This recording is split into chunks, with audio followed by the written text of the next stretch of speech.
ગઈ તારીખ 17-18ના રોજ સુરત રેલવે સ્ટેશન ખાતે આશરે 3:00 વાગ્યાના સુમારે સવારના 18 તારીખે પૂરી સુરત ટ્રેન એક આવે છે, જેમાં પ્લેટફોર્મ નંબર 3 ઉપરથી પ્લેટફોર્મ નંબર 1 ઉપર આવવાના બ્રિજ ઉપર 3 માણસો કંઈક એક માણસ આવી અને બીજા 2 માણસને એક બેગ આપતા નાઇટના જે પોલીસ કર્મચારી અને હોમગાર્ડના જવાનો હતો એમને જોતા તેઓ બેગ નાખી અને 3 જણા ભાગી ગયેલા અને એ બેગ પોલીસ કર્મચારીઓ અને જે હોમગાર્ડના જવાન હતા તેમના મારફતે ચેક કરતા તેમાંથી એક દેશી પિસ્ટલ અને 8 જીવતા કાર્ટ્રીજ મળી આવેલા.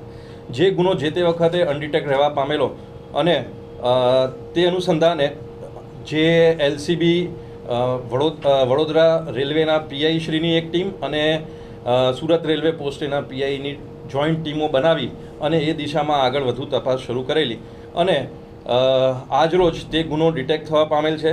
જે પૂરી સુરત ટ્રેનમાંથી જે વ્યક્તિ એ હથિયાર લઈને આવેલો તેનું નામ અમર ઓમકાર સાળુંકે છે અને તે જેને 2 હથિયાર જે આપી રહ્યો હતો તે દીપક શશિકાંત કુશવાહા અને કાર્તિક રાઠોડ. તે રીતે એમને ટેકનિકલ સર્વેલન્સ અને બીજી બધી જે પણ તપાસની દિશાઓમાં આગળ વધી અને તેઓને શોધી કાઢવામાં આવેલ છે.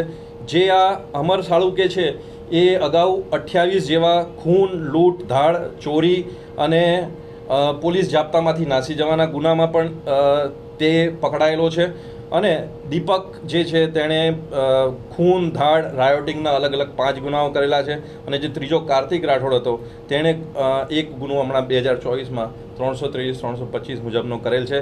આ લોકો તપાસ ચાલુ છે, પરંતુ કોઈ સુરત શહેરમાં કોઈ કદાચ કોઈ એવા મોટા અંજામ આપવા માટે આ લોકો આવી રીતે હથિયાર લઈને આવેલાની વિગત જણાય તેવું લાગી રહ્યું છે, પણ હાલ તપાસ ચાલુ છે. તેમાં તપાસના અંતે વિશેષ શું હકીકત છે આપને જણાવી શકીશ. સર, હથિયાર ક્યાંથી લાવેલો?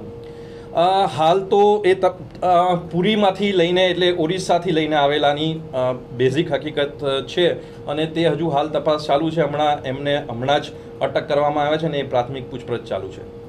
સર, આરોપી ક્યાંથી છે? મૂળ ક્યાં રહેવાસી છે? સુરતમાં ક્યાં આવ્યો હતો? એ મૂળ અમરોલી આવાસમાં રહે છે. આ બંને અમર અને દીપક એ છે બંને અમરોલી આવાસ ખાતે રહે છે અને આ કાર્તિક રાઠોડ પણ સુરત ખાતે જ રહે છે. સર, જેને હથિયાર આપવાનો હતો એ પણ સુરતનો છે?